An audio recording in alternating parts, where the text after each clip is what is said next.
Olá, eu sou a Luca e esse é o Cada Caso um Caos, uma série semanal, que fala sobre música e artistas em geral, aí com um olhar mais direcionado para o psicológico, com comentários do psicanalista e também professor o Mário Sérgio Picorelli. A produção e a edição é do Nico e do Rafa Bolo, da Pombo Produções. Hoje, no Cada Caso um Caos, a gente vai falar sobre um cara que é um ótimo pintor, também é compositor, guitarrista, vocalista. Ele é a definição de rockstar. Paul Stanley, do Kiss. Stanley Bart Eisen nasceu em Manhattan, Nova York, no dia 20 de janeiro de 52. Ano que vem, 2022, ele vai bater aí os 70 anos. Os pais são judeus, o pai dele é o William Eisen, ainda vivo, inclusive semana que vem aí ele vai fazer 101 anos, que genética, hein? A mãe era Eva Eisen, ela morreu aos 88 em 2012, passou a vida cuidando dos filhos, netos e bisnetos. O pai dele, nos anos 60, tinha um tipo de uma padoca. Hoje eles se dão super bem, assim, mas na infância e na adolescência era tenso. O Paul Stanley tem uma irmã, 2 anos mais velha, que está ali dentro do espectro autista. O Paul sofreu muito, porque ele nasceu sem a orelha direita, sabia? Ele tem uma deformação chamada microtia de grau 3. A estrutura da orelha, que tem essa deformidade nesse nível, normalmente é do tamanho de um amendoim. Ele é totalmente assim surdo do lado direito. O apelido dele, os caras pegam muito pesado, aos 5 anos de idade, era um monstro de uma orelha. E o problema era que ele não tinha nem onde chorar, porque quando ele chegava em casa, os pais insistiam em não falar sobre o assunto. Quando o Paul ainda estava no jardim da infância ali, a mãe dele falou: lute suas próprias batalhas, não vem chorando pra mim. O jeito que ele achou ali foi deixar o cabelo crescer, porque ele morria de vergonha de não ter uma orelha. Segundo ele, foram essas inseguranças, que fizeram ele ficar sonhando em ser um cara famoso, em ter a fama, porque ele achava que isso ia compensar tudo que faltava ali para ele.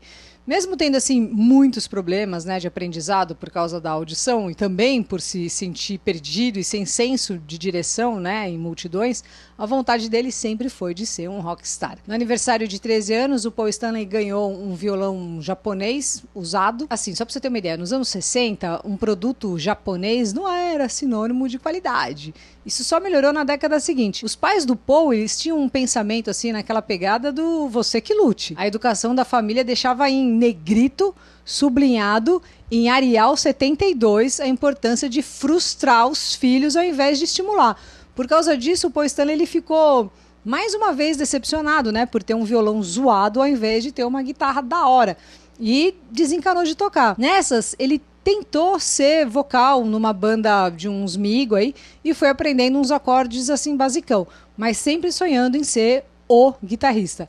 Ele ficou um ano economizando uns troquinhos e conseguiu comprar uma cópia de uma Stratocaster fabricada pela Vox. Aos 14, ele montou uma banda. Tocava mais ou menos assim, mas cantava até que bem. Foi indo. O Paul cresceu trilhando, o seu próprio caminho. Os pais não parabenizavam ele por nada, pelo contrário. O Paul disse que não conseguia arrancar um parabenzinho dos pais, nem que a vida dele dependesse disso. Ele disse que talvez eles pensassem que assim o tornariam mais forte, mas isso era enlouquecedor. Assim. Então, aos 15 anos, o Paul Stanley já decidiu procurar um psiquiatra, detestou a primeira consulta, não desistiu, foi atrás de mais um, acabou que ele encontrou um cara que acompanhou ele por anos, o Dr. Jesse Hilsen. Adendo, quando o Paul começou as consultas, o comentário do pai dele foi: você só quer ser diferente, você acha que só você tem problemas? Bom, mas aí ele conseguiu e continuou indo elegantemente. Acabou que esse psiquiatra era mal truqueiro, assim, já tinha um monte de BO passado. No fim, ele se envolveu pra caramba com a banda e conseguiu ser contratado como empresário dos caras no futuro ali. E eis que esse mano deu a maior volta, enganou a banda, abandonou a família, sumiu do alcance da polícia, teve FBI atrás do cara. Os tiras ficaram ali tentando caçar ele. No fim, ele pagou uma fiança, ficou de boa pelos calotes que deu e, mais uma vez, o Paul que lute, E lutou. Bom, o Paul adorava ler, e ele se segurava muito numa frase do Nietzsche, que é: o que não me mata, me fortalece. E fortaleceu. O Paul cresceu tendo uma mente que a verdadeira riqueza da vida é conseguir êxito quando acham que você vai falhar. Lá pelos 16, 17, ele trabalhou num posto de gasolina. Também já ficou atrás de balcão servindo frios de toquinha e tudo. Fazia uns bicos assim como taxista e também fazia um som com um cara chamado Steve Coronel. Foi por essa fonte aí que ele conheceu o Gene Simmons, né? E essa amizade mudou a vida dele. Na verdade, no começo, eles se davam bem, né? O Paul não foi com a lata dele de cara. Segundo o Paul, o futuro baixista e vocal mestre do Kiss parecia muito arrogante e mimado. Mais tarde, a opinião do Paul sobre ele ia mudar, assim, total. Ele disse que você só precisa passar pela espessa camada protetora que ele colocou em si mesmo e aí você vai ver a natureza real e boa revelada ali do Gene Simmons. Eles montaram o Kiss no comecinho ali dos anos 70, né? Mesmo ano que ele finalizou a Escola de Música e Arte como um dos melhores alunos, inclusive. Aqui acontece uma das passagens na vida do Paul Stanley que eu fiquei assim com, sério, dá vontade assim de abraçar esse Paul Stanley de 18 aninhos, né?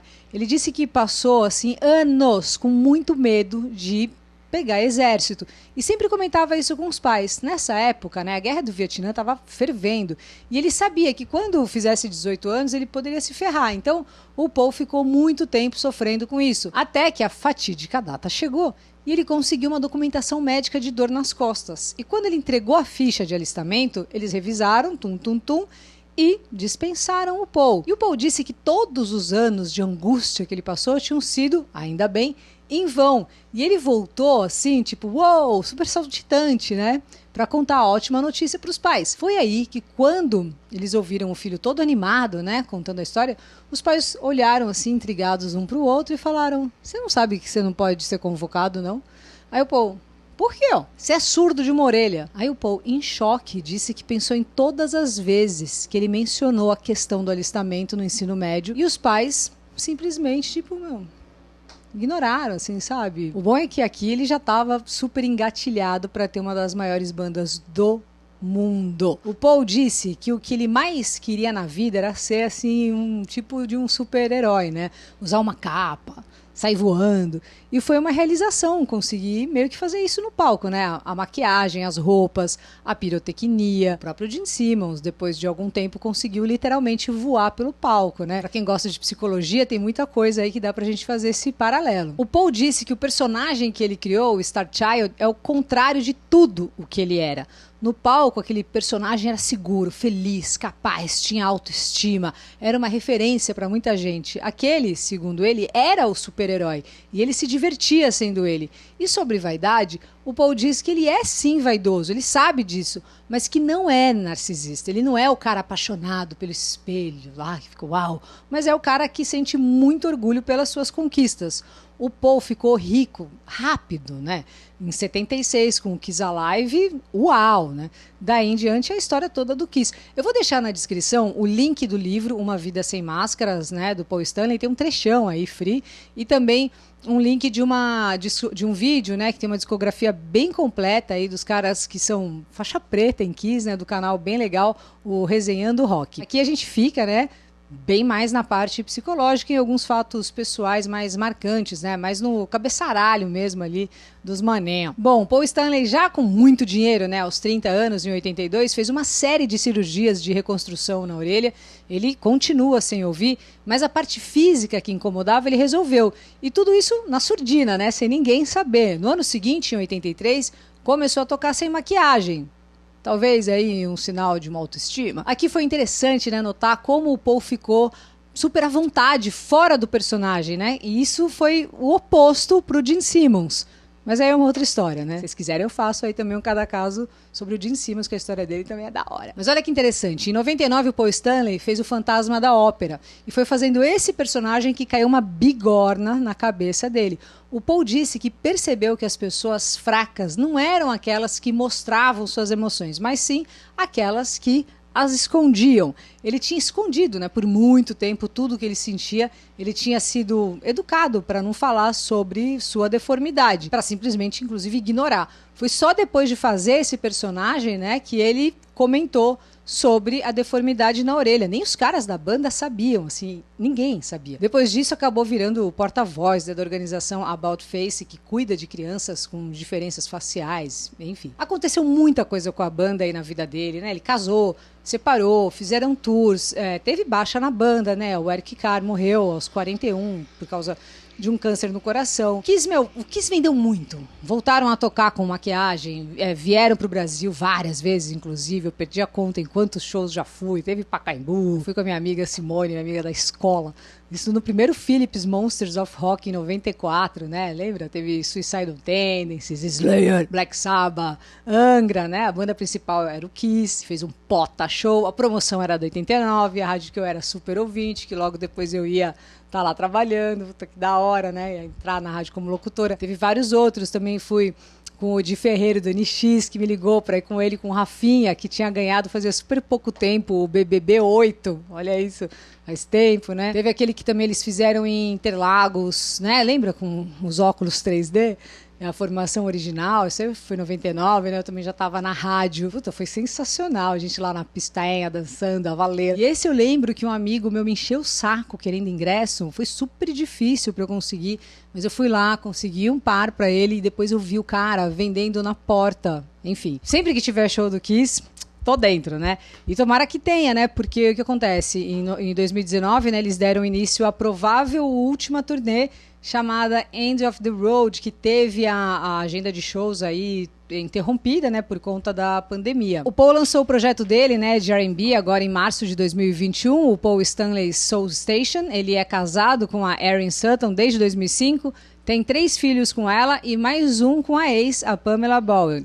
Bom, a história familiar do Stanley é de cair o esfíncter da nádega, né? De tão difícil, tão negadora que o Stanley se esqueceu ali na hora do alistamento militar que tinha problema auditivo. Vou deixar então em aberto essa questão das dinâmicas familiares e perguntar sobre esse tema aí para o nosso querido psicanalista, mestre em psicologia clínica, professor Mário Sérgio Picorelli. Fala aí, Mário.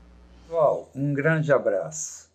Luca, novamente você deixa a sua pergunta em aberto a partir da história do Stanley e do Grupo Kiss. É realmente uma história que causa compaixão, gerada pela reação familiar diante do problema físico dele. Os pais, de fato, foram muito duros e o que fizeram, até onde pude entender, pode ser traduzido como: não chore pelo leite derramado. Talvez tenha faltado uma certa dose de compaixão em um espaço para o reconhecimento do filho. Mas será que esse é o pior jeito de lidar com a situação? Cada família reage de maneira distinta diante do problema gerado pelo diferente no filho. O diferente, e eu me recuso a falar em defeito, não precisa ser necessariamente uma questão física, como a do Stanley. Pode ser um problema de personalidade, como a identidade sexual de um filho ou de uma filha.